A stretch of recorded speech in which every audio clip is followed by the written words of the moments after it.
It is a pleasure to welcome this morning Dr. Tracey McKenzie, the Arthur F. Holmes Chair of Faith and Learning and Professor of History at Wheaton College.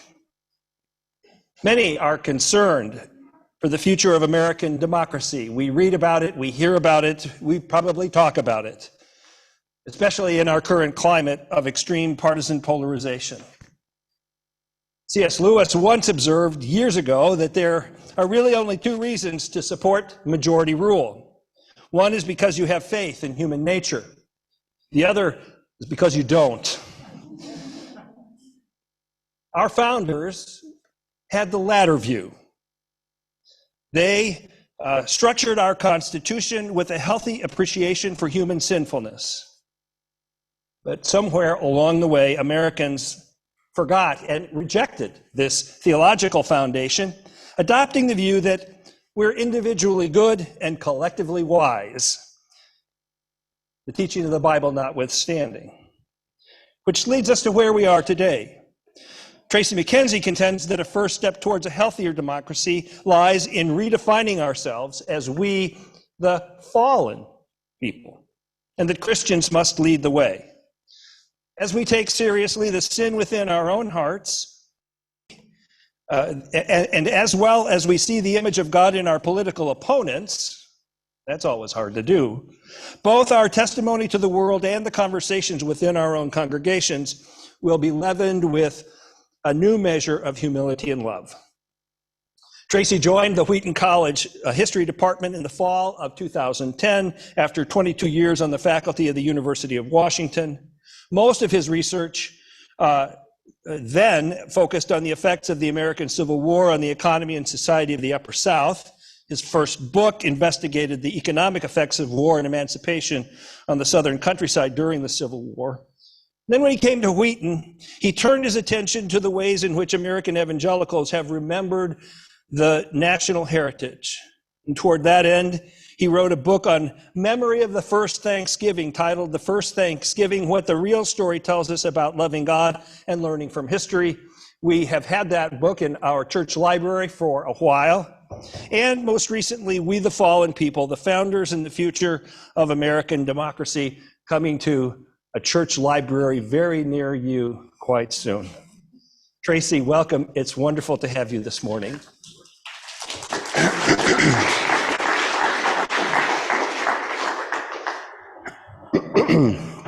So it's a pleasure to be with you all this morning. I want to stress that at the outset.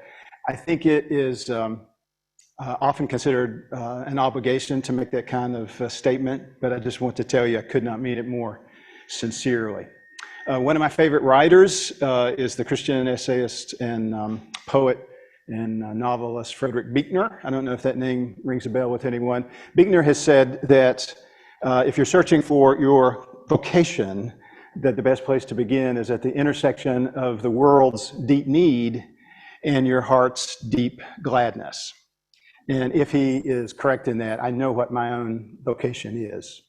I think my vocation before the Lord is to remember and to remind, to remember the past and to remind, in particular, the church, to call our attention to all those insights that we lose because of our present tense society. One of my favorite writers argues that we basically are stranded in the present.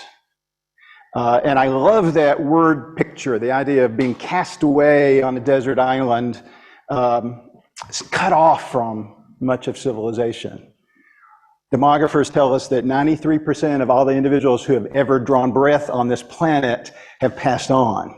And when we live stranded in the present, we are essentially cutting ourselves off from more than 9/10 of the human race. And our lives are the poorer because of that. So that's my general sense of calling, which means it's a delight to be able to talk with a captive audience about the importance of historical memory to living faithfully. The book that Quinn referred to that came out last fall grows out of a more specific sense of calling. I have taught on the American Civil War now for more than 3 decades. And so I don't say this lightly when I suggest that Americans are more polarized than they have been any time in the last century and a half. And one of the things I think that I have learned from studying the American Civil War is that we are never to take the perpetuation of American democracy for granted. Democracy will always be fragile. So I do have a deep sense of concern about American democracy, but that's not where my heart lies. My burden, my deeper burden, is for the testimony of the church. For the testimony of the church in this very polarized, fraught political moment. Specifically, I long to see more Christians thinking Christianly about the public square and about the way that we interact in that context. So that's the focus of the book, and it really centers on one particular question, and it's a question that is so obvious that it might seem almost a waste of time to start there, but I think we have to pose the question, why do we believe in democracy in the first place? Why do we believe in democracy in the first place? And my sense is actually that's a question that we cannot answer.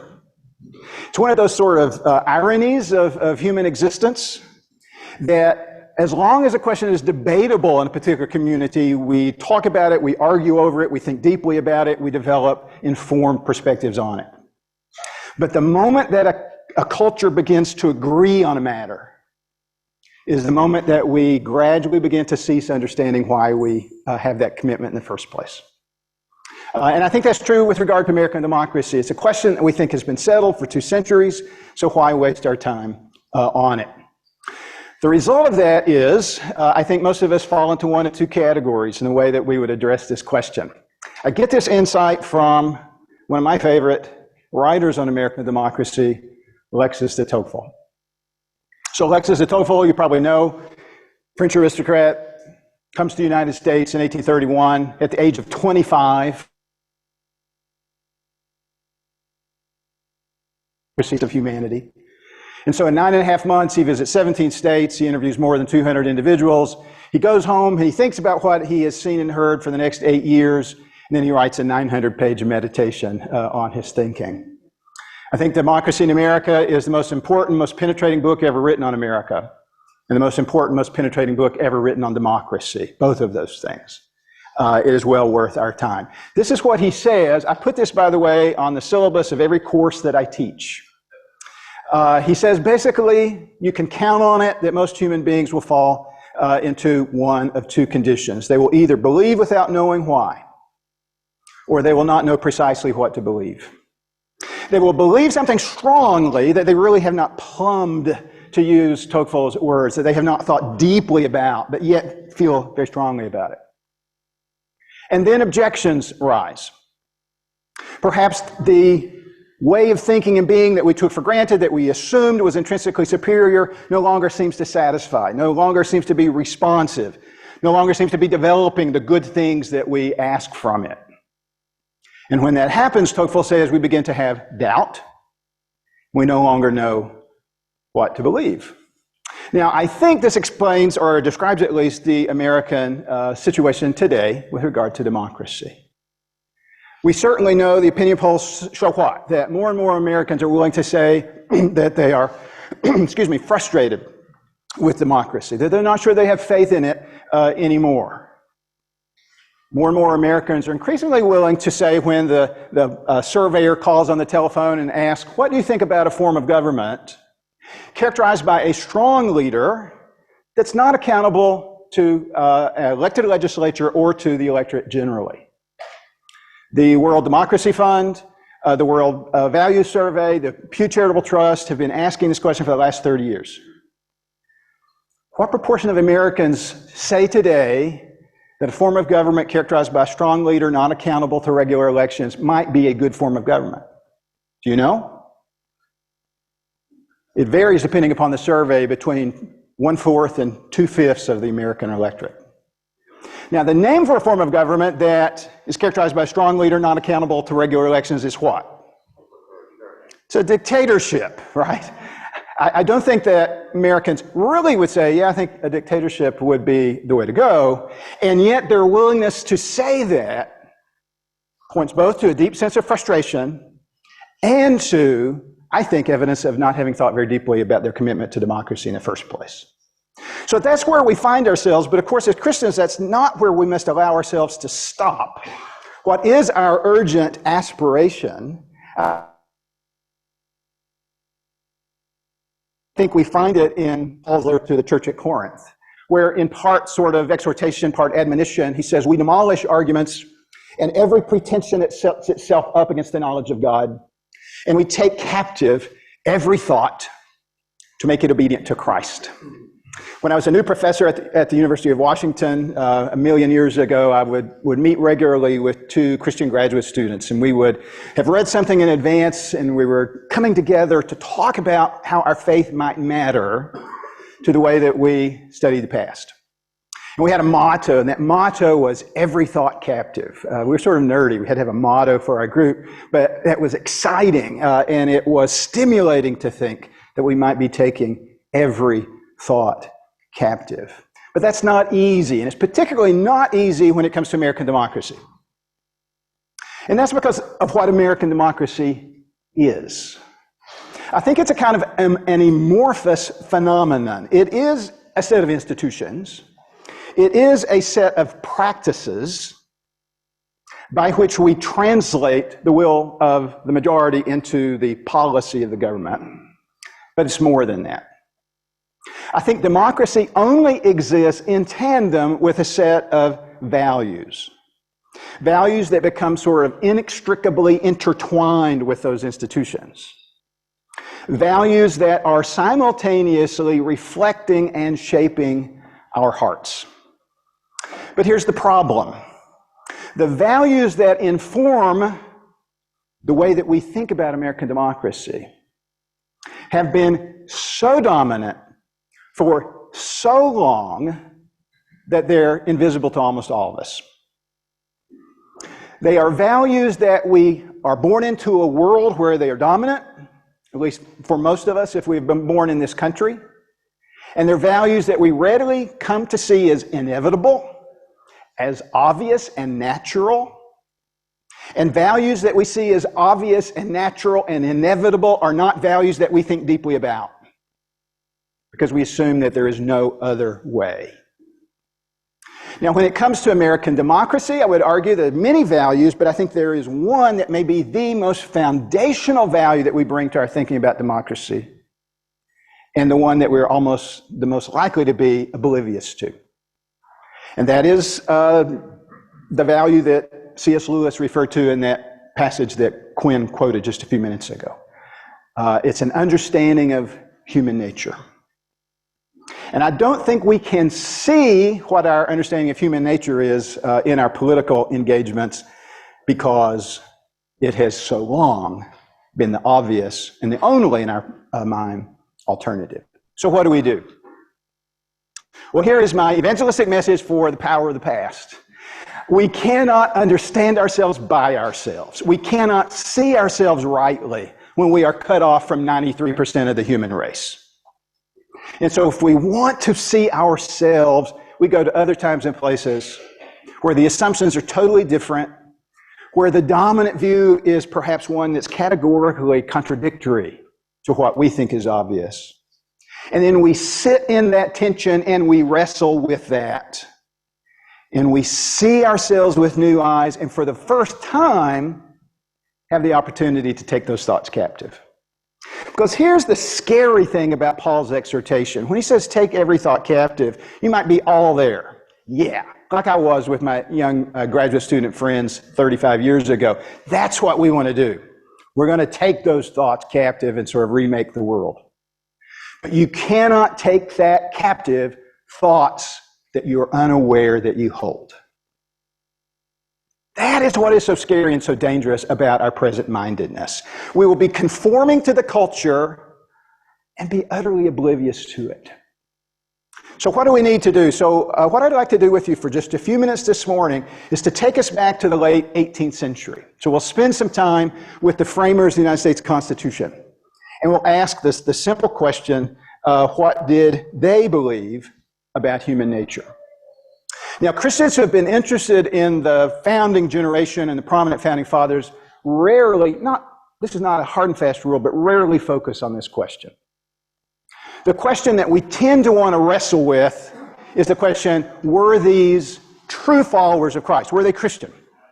Were they motivated by Christian principles? Were they striving to create a Christian society? We ask that question, I believe, because we're not searching for enlightenment as much as we're searching for ammunition. Because when it comes to cultural conflicts, being able to say, yeah, the founders were all Christian, becomes a really effective hammer to hit our opponents over the head with, whether we're discussing religious liberty or other related issues. But the reality is, and I say this, I don't say this happily, but I must say this, the prominent founders did not talk a lot about their private religious beliefs. They didn't. But what they talked about over and over and over and over and over again is their understanding of human nature. We see that in a variety of ways, but let me just start with this man, James Madison. In his essays in support of ratification of the Constitution, in an essay series called The Federalist, you're probably familiar with this, in Federalist piece of political philosophy ever written in the Western Hemisphere at least, he asked this question rhetorically. What is government itself but the greatest of all reflections on human nature? What is government itself but the greatest of all reflections on human nature? He goes on to say, if men were angels, no government would be necessary. George Washington, as he's just about to depart from Mount Vernon, heading to Philadelphia, where he will become the chair of the Constitutional Convention, writes to a correspondent, and he says, we must take human nature as we find it. Their assumption is, if this undertaking in self-government is to succeed, there must be a framework of government that rightly makes allowances for what motivates men and women generally. And so in the debates at Philadelphia, in the ratification conversations in 1787 and 1788, there's probably no more common discussion topic than what motivates men and women. Now, the framers of the Constitution largely agreed. In fact, they didn't really debate this much at all. They just repeated it over and over and over again. Let me just give you some examples. Alexander Hamilton, who presumably wrapped this in some way, but Hamilton said men are ambitious, which, by the way, was an insult. Words change in their meaning over time, and today ambition can be equivocal. It can be something you want for yourself, or you want for your son who plays too many video games. You want them to be more ambitious. But in the 18th century, ambition is an inordinate desire for power and influence and stature. So when Hamilton says this about humans, he's not paying them a compliment. We are ambitious. We are vindictive. We are given to revenge. We are rapacious, meaning we are greedy. Ben Franklin, who is the oldest member of the Constitutional Convention, 81 years old in the summer of 1787, says avarice, greed, and ambition, there's that word again, are the two passions which have a powerful influence in the affairs of men. William Livingston is not a name we tend to remember much anymore. He was one of the younger delegates to the Constitutional Convention, a prominent statesman from New Jersey. It is extremely difficult for the best of men to divest themselves with self-interest. George Washington observes the motives which predominate most in human affairs are self-love and self-interest. Madison puts it most pithily, self-love is sown into the nature of man. Now, why is this significant? It's significant because in the late 18th century, the sort of conventional understanding was that for a republic to flourish, a republic meaning not a monarchy, not a dictatorship, a form of government grounded in the consent of those who are governed, that for such a form of government ever to flourish, the population needed to be characterized by virtue. Virtue today has all kinds of different kinds of connotations. In the 18th century, it almost always involves public behavior. It means the way that an individual weighs their own self-interest versus the general welfare or the public good. Virtue is pithily defined as self-denial for the general welfare. When the framers are saying, but wait a minute, we're self-interested, we're selfish, we're characterized by self-love, what are they saying? They're saying human nature is the opposite of virtuous. That the sort of raw material that we have to work with in creating a republic will not be this society of individuals who voluntarily relinquish all their self-interest in order to promote the welfare of their neighbors. Alexander Hamilton will lampoon that idea. We have not yet attained to this state of grace, he writes in one of his essays. This is not who or where we are. So this is the understanding that characterized the Constitution. You cannot understand today's Constitution apart from this understanding of human nature. All of the separation of powers, all of the checks and balances only make sense when we understand that the framers believe, one, that we're ambitious, we desire power, two, that we will always exalt self-interest or typically exalt self-interest over the general welfare. Constitution really does not make sense apart from that worldview. But let's telescope forward, not a very long period, 2 generations. Let's go to the Jacksonian era, which we would roughly situate from the 1830s through the 1840s into the early 1850s. What does the Jacksonian era believe about human nature? Let me just give you a few examples. You may or may not recognize the name John O'Sullivan. Probably not. But John O'Sullivan in the 1830s is probably the most influential journalist in the United States. And he will later begin to popularize a concept and a phrase that becomes just ubiquitous in America. And that's the phrase manifest destiny. So you'll recognize that probably if you don't recognize his name. So O'Sullivan here says that creeds which imply a distrust of mankind, which deny the natural moral principles infused into us by our Creator, are gloomy and selfish, degrading and absurd. George Bancroft, I just had to throw into the mix because he's the first really true historian, academic historian of the United States. He writes a magisterial 10-volume history of the United States from European exploration to the 1790s. He was verbose, at the very least, I think we can say. But in his characterization of the American past, he says that the sentiment of truth, justice, love, and beauty exists in everyone. And what follows from that logically? Well, what follows is that the common judgment, the sort of common preference or belief in taste, politics, and religion is the highest authority on earth and the nearest possible approach to an infallible decision. He goes on to say, he didn't come up with this phrase, but he goes on to say, we Americans do believe that the voice of the people is the voice of God. You'll recognize this name probably, Herman Melville.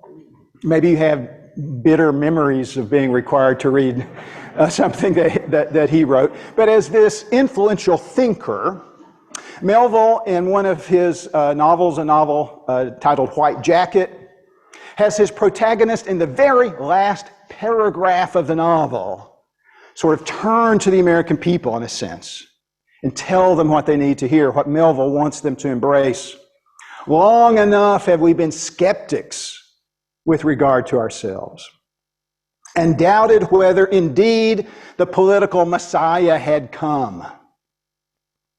But he has come in us, if we would but give utterances to his promptings. In other words, if we would simply let the majority have its sway, it would be our salvation. When I was a young teenager, my mother used to have this sort of habit. I would be involved in a kind of intense kind of conversation with her, and she would just step over a few feet.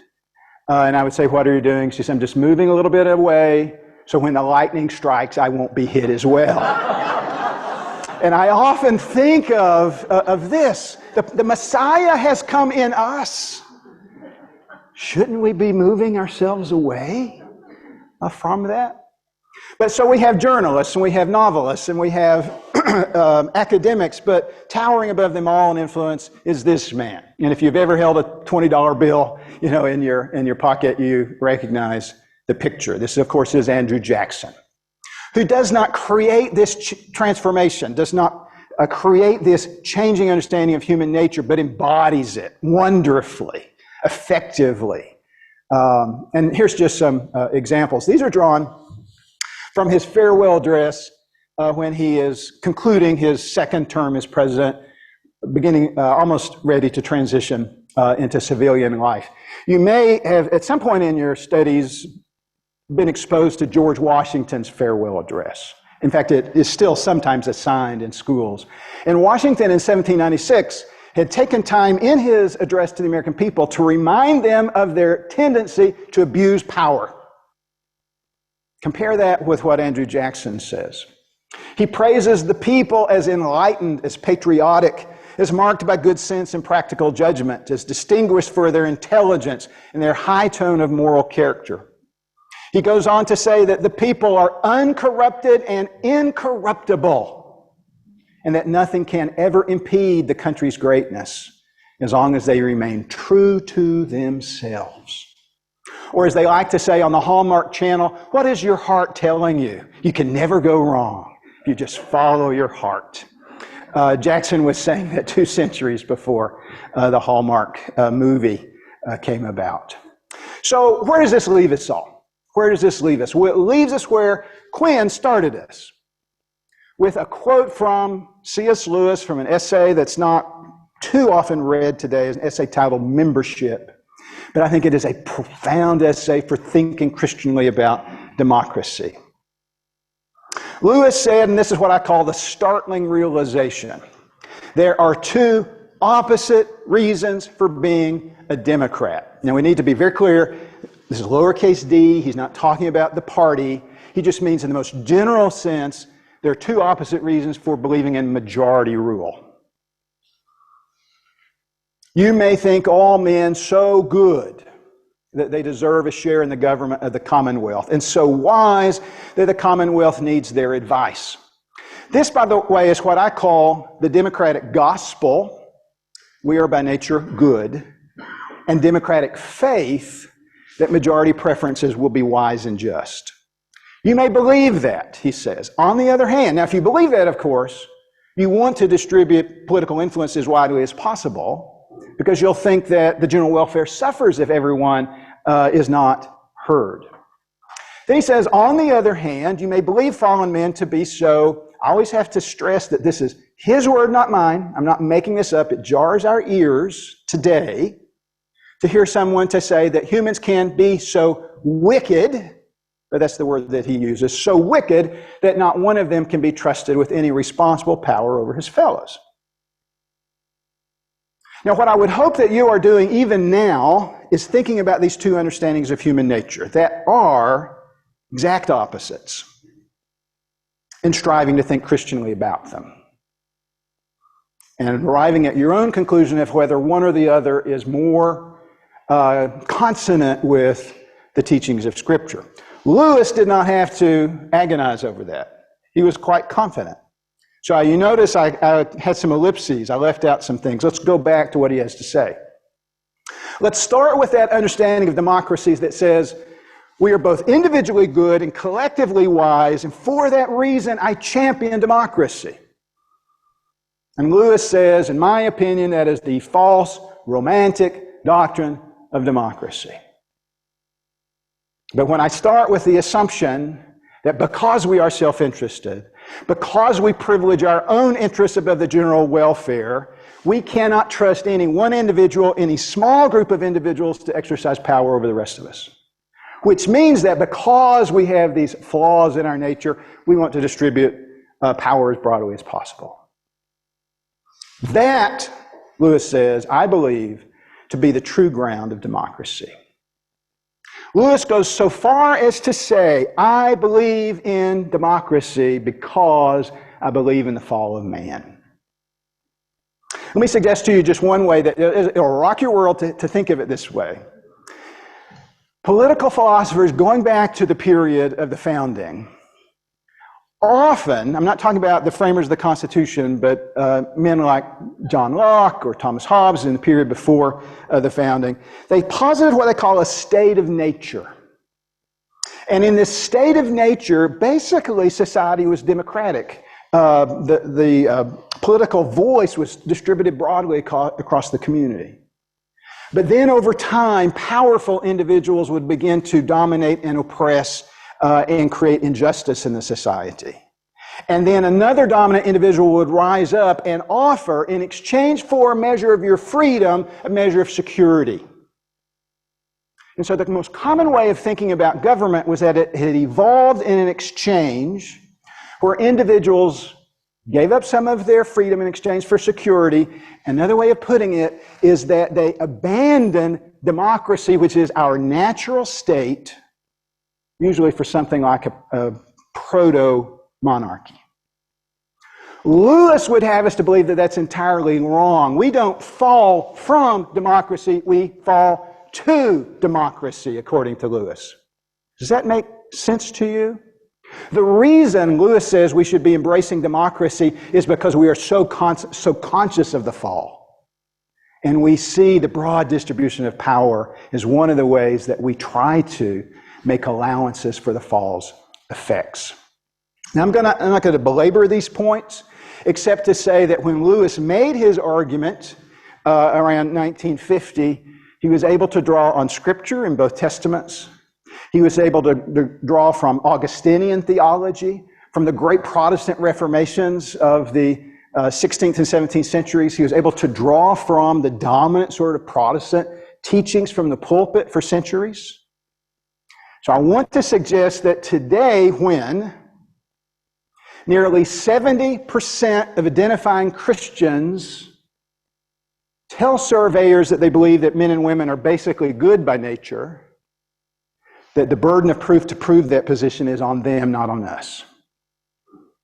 Survey data, by the way, for the last 30 years, which is as far back as I can find these questions, have found that between 2/3 and 3/4 of Americans say that men and women are basically good. And that when we break down those surveys by self-identified religious conviction, that there's not much difference between those who claim to be Christian and those who are not. Mainline denominations tend to be a little bit more positive about human nature than the society as a whole. But even among those who identify themselves as evangelical, still a small majority of respondents say, I think people are basically good. When we hold that view, at the very least, we have to take into allowance the psalmist. There's none who does good, no, not one. Solomon, who in his prayer on behalf of the people says, there's not a just man on earth who does good and does not sin. The prophet Jeremiah, the heart is deceitful above all things. The prophet Isaiah, all we like sheep have gone astray.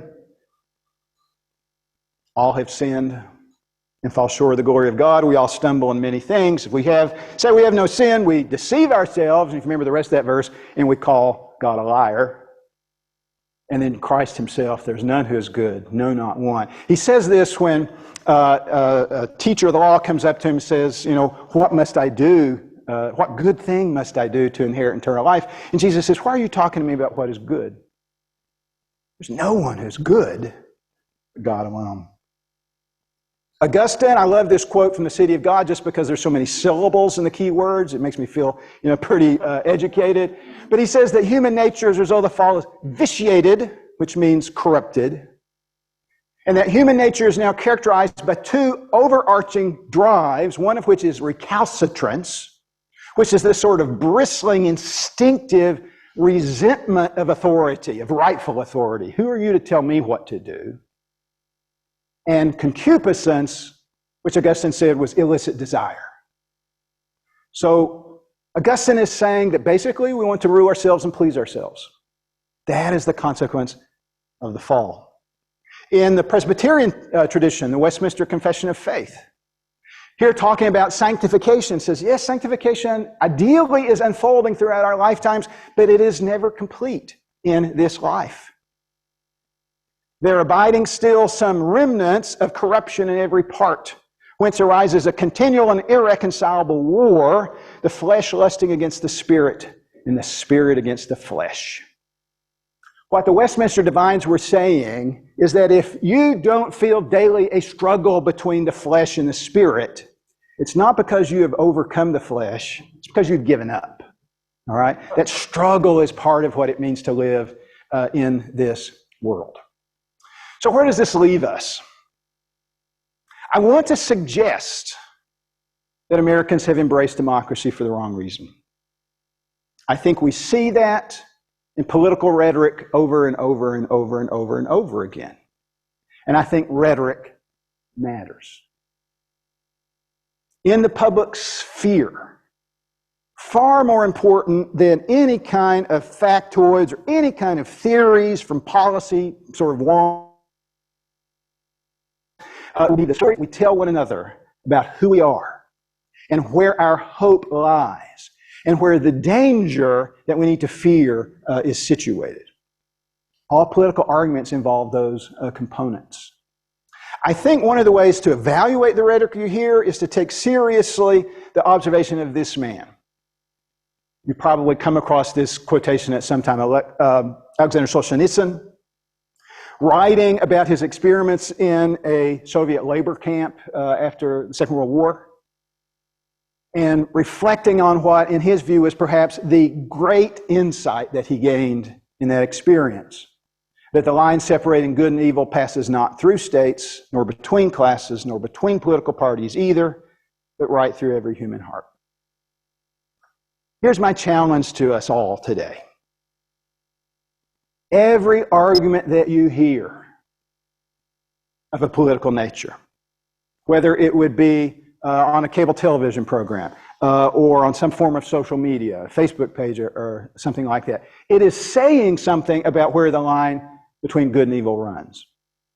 And I want to suggest that for at least 2 centuries, almost every political story we ever tell externalizes evil. It creates that line outside of the individual human heart. And all we're talking about is differences of degree. At our most sort of benign, we've thought about a vast middle ground of individuals who genuinely desired the common good and differed only on details. So that if there was a threat to our well-being, it was external to America or was from the extreme fringes of American politics. The populist rhetoric that is so ubiquitous today is just a variation on that. It actually says, now, no, there are more of those who would threaten us internally than we thought. They're typically elites. Maybe they're pointy-headed intellectuals, or they're Hollywood liberals, or they're the 1%, or they're the massive billionaires. Whoever it is, they are a threat to us. And if we simply find a champion who will protect us from the domination of elites, everything will be fine. QAnon is actually not that different from Democratic rhetoric ever. The only difference that I can tell is that what the bad people are doing, they're doing in secret. But all of those forms of rhetoric implicitly say Alexander Solzhenitsyn was wrong. We can create the good society without rearranging the character of our own hearts, but by identifying an external threat and mobilizing to vanquish it. My wife once told me that my spiritual gift was the spiritual gift of discouragement.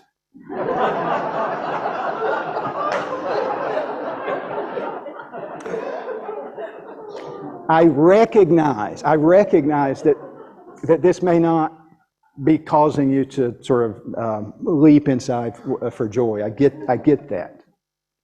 But I don't think that's where we are. I think we are living in a fraught moment. And the danger is, as Christians, that we are conforming to a way of framing political issues that is absolutely antithetical to the gospel.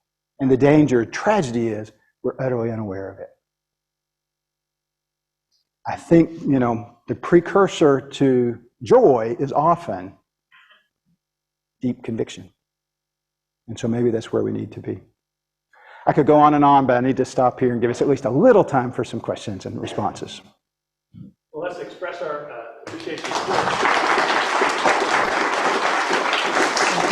I really found your discussion enlightening and educative. The thing that concerns me, we hear a lot from people like George Will, Mitch Daniels from Purdue, and others about the historical literacy, particularly young people today. Recognizing the nature of Wheaton College, getting probably above average students in there. Do you find that Wheaton students are historically literate or really suffer from that same criticism that George Will and Mitch Daniel make? And if so, what do you see as the optimism or pessimism for the future? So that's a great question. And all I would say, and I actually appreciate a lot of George Will's writings, but I actually think historically we've always been ignorant of history. I think the idea that there was some period in the past where the typical citizen had much better understanding of the past, I don't think there's any evidence for that. And there actually are surveys. I read an essay by a prominent scholar on this point, just quotes a lot of bemoaning the historical literacy of young people, and he doesn't tell you the date, then you find out the day is 1917. And so at the very least, there's a long history there. Alexis de Tocqueville said that's because we're democratic. Tocqueville, in Democracy in America, he says that part of what creating a democracy does is that it severs connections between generations. It moves us toward making the individual the constituent unit of society. And he says Americans are so individualistic that it's almost the case that every new generation is a new species. He compared it to Europe, where people would know their ancestors often for a very long time and had a sense of how they had created the world in which they inhabited. He said Americans don't have that. So although I take your point, I'm absolutely in favor of far greater historical literacy, starting with the church. But I'm skeptical that there was a golden age when we were different. I wonder if you can indulge me to have two quick questions. The first one is about this issue that bubbles up from time to time about how the founding generation should be treated, or should they, for instance, adhere to the standards of our times. And Eric Foner, sure you're familiar with him, has said clearly that they should be judged by the standards of their own time, not of ours. Do you agree? Great question. What to say? Here is where I would begin. I'm not sure that it's necessarily our place to judge them anyway. But if we're going to talk about judging, we need to talk about what we mean by judging. Do we mean simply saying, in the light of our understanding, that's right or wrong, or do we mean judging them in the sense that Jesus meant when he said, do not judge, where he's saying, how dare you ever say that person is in greater need of grace than you are? That's what endangers our souls. So if we want to judge the founders, okay. I actually make no apologies for focusing on the founders, not because they are intrinsically right. I think sometimes Christians fall into this WWFD, what would the founders do, right? It sort of becomes automatically authoritative, and that's idolatry. So we'd never want to do that. But I think they had insights that we lack. They had blind spots that we lack, but we have blind spots I'm pretty sure that they lacked. So I think going into to say, what can we learn and leave the judgment to others, that's where I would lean. The other quick question is, I've read probably dozens of times in different places that the founding generation is the greatest collection of political talent ever assembled in one place in the history of man. Do you agree with that? Well, not being an expert in all of human history, I won't say. But there's a subset, say, of the Constitutional Convention who are truly extraordinary, just truly extraordinary. And one of the things which I think is interesting is that some historians would argue that we could never have a generation like them again, because we would never tolerate a generation like them again. And one thing, again, that Tocqueville is saying, even 2 centuries ago, is that Americans are learning to hide their extraordinary abilities. that in a very democratic society, there is a low toleration for exceptional ability. And so you'll have individuals like John Quincy Adams, who spoke maybe 6 languages, had traveled extensively for his day, and he sees that as a liability. And Andrew Jackson, who once supposed to have said he could only respect a man who could, he could never respect a man who could spell a word only one way, right? I mean, he had very little education, and that's an asset, you know, in that context. If we assume that Andrew Jackson expressed basically the feelings of the entire society when he said what he did at his final address, what factors, religious, cultural, environmental, anything else, would have added or contributed to that change in the understanding of the goodness or the lack of goodness of man? And what kind of actions could we take to keep those influences from creeping in? Yeah, that's a great question. I'll just be very honest. I'm not confident that I can answer it. I think it's easier to describe this pattern than it is to explain it.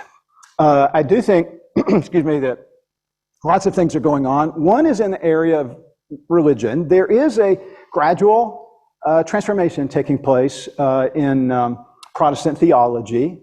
The fastest growing denomination in the period that we're talking about, from the creation of the Constitution through Jacksonian America, is Methodism. And Methodism, men like Charles Grandison Finney, he doesn't reject the idea of original sin in theory, he just redefines it so that it's no longer meaningful. And ultimately embraces Christian perfectionism. Be perfect is just a command we're expected and are able to live up to. So Protestant theology is moving toward a more and more positive understanding of human nature. There are other things going on. The eligible electorate is expanding a lot. And as that happens, it becomes, I think, more and more incentivized for office seekers to pay tribute to the people. And again, don't we take that for granted? Don't we assume that that's what a politician should do? But Alexander Hamilton had written in the Federalist Essays that the sort of intelligent voter would scorn the politician who would pay tribute to the people in that way. Alexis Atoffel, when he comes, is appalled at the sort of flattery. He compares American politicians to courtiers. I don't know if you know that term, but in ancient Europe, in European courts, the courtier is the one who flattered the monarch shamelessly. And he basically is saying, office seekers in the United States, this is his word translated from the French, lickspittles. They're sort of kissing the boots of the voter, and he finds that demeaning.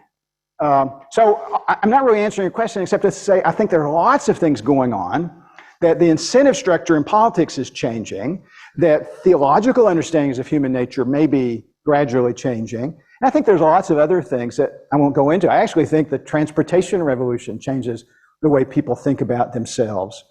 Changes in family structure, the authoritarian, sort of the hierarchical authority of the family ceasing to be as much the ideal, and the family is thinking much more of an egalitarian kind of structure. Lots of things going on simultaneously. Hey, so you said the founding fathers got it right that human beings are ambitious and avarice, and Jackson got it wrong. Since then, has any politician or movement gotten it right again? I think that's the great question. There are rare examples, but let me just give you one of someone we'll all know who I think sometimes got it right and sometimes got it wrong. Abraham Lincoln. So Abraham Lincoln, in his first inaugural address in 1861, you know the context, 7 states have already seceded. No one knows exactly what happens, but everyone knows that there's a crisis at hand.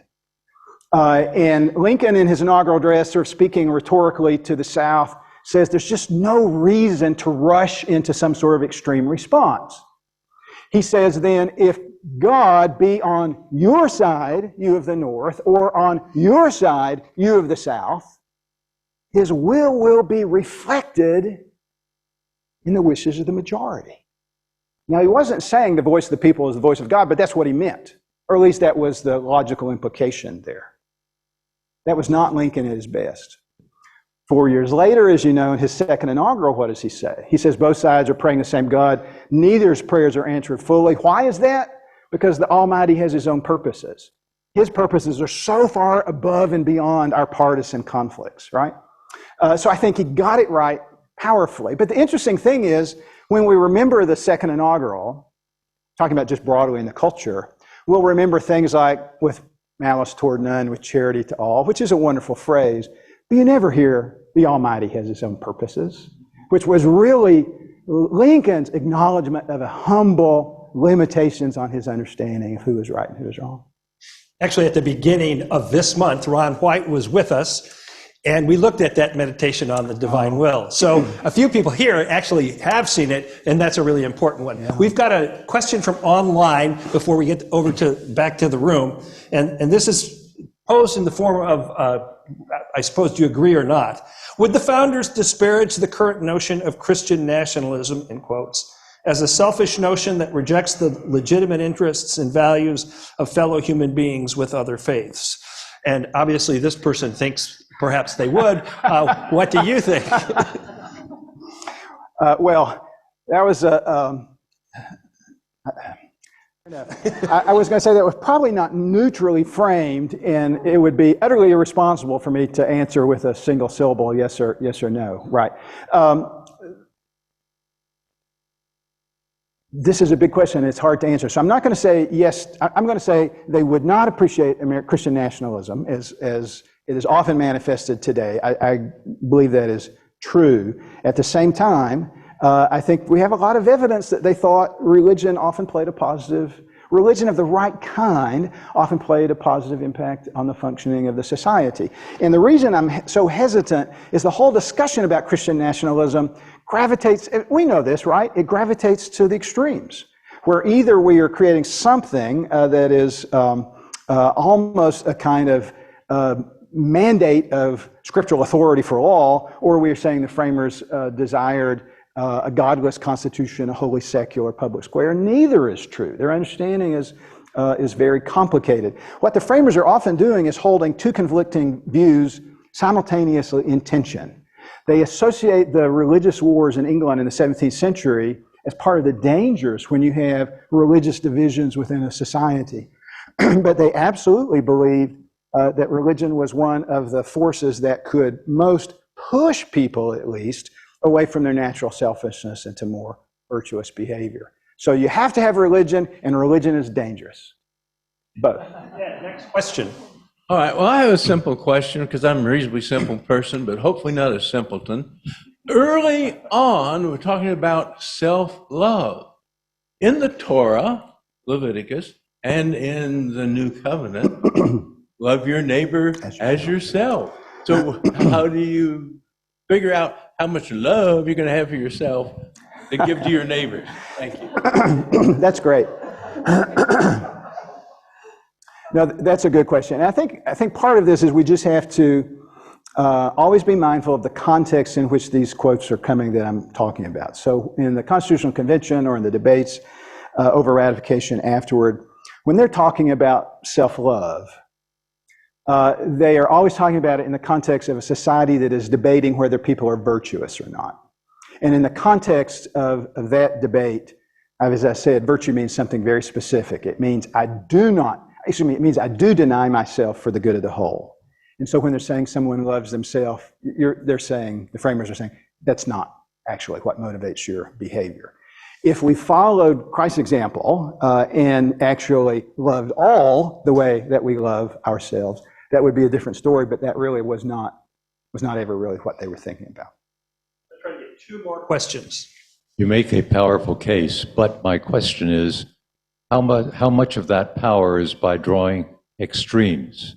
You characterize human nature either as sinful or as good, and you characterize political institutions as democracy or dictatorship. Yeah. And it seems to me that in both cases, the truth lies in the middle or somewhere in the middle, rather than at either extreme. I don't know if you're an academic by nature, but you ought to have been, because we learned to say, in fact, my daughter said that when I die, my tombstone will have as the epitaph, it was complicated. And so you're exactly right. And let me just follow my sword and say right here, I was writing the book very definitely for a broad, non-academic audience, and I wanted to call attention to what I consider to be a dominant pattern and a significant transition that takes place in the 50 years after the creation of the Constitution. That doesn't for a moment mean that all Americans subscribe to this. And even those who did in principle probably had a more complex understanding. But backing away, from a distance, I'm going to hold to the reality that this is a significant transformation in American life. But I concede your point that it's much more. I want to put a plug in for Benjamin Franklin. At the time of the Constitutional Convention, Benjamin Franklin was the #1 scientist in the world.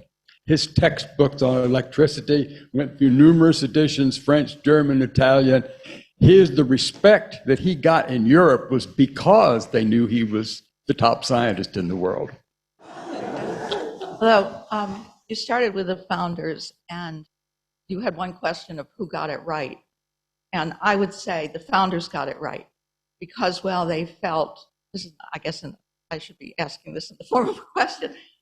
Do you agree? I mean, they felt that people were good, but they didn't really trust democracy. And so they structured it so that no one group would be able to overpower the others. Yeah. So I thought that they seemed to have both the sense that there was goodness in people, and but that there was also danger in democracy. So if I could just say something really quickly, I appreciate your comments very much.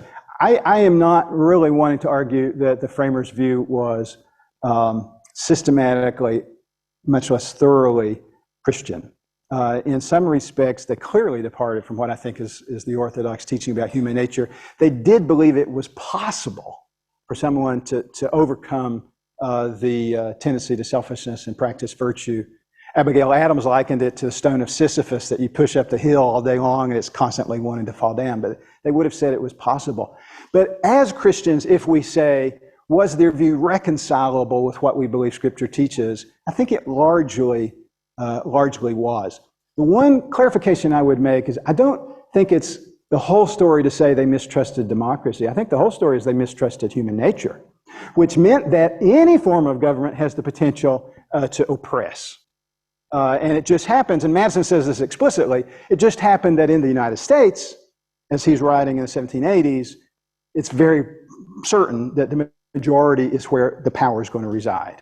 So that's where the danger is to be sought. But any form of government holds the potential to abuse power. Tracey, thank you for your presentation, for stimulating our imaginations. Would you join me in a closing prayer?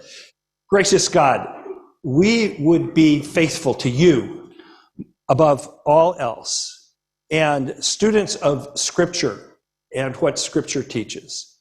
And so help us to think faithfully about who we are, whose we are, and how we order our civic life. And may we be leaven in our society as your disciples. We pray in the name of the one who has called us, even Jesus Christ. Amen.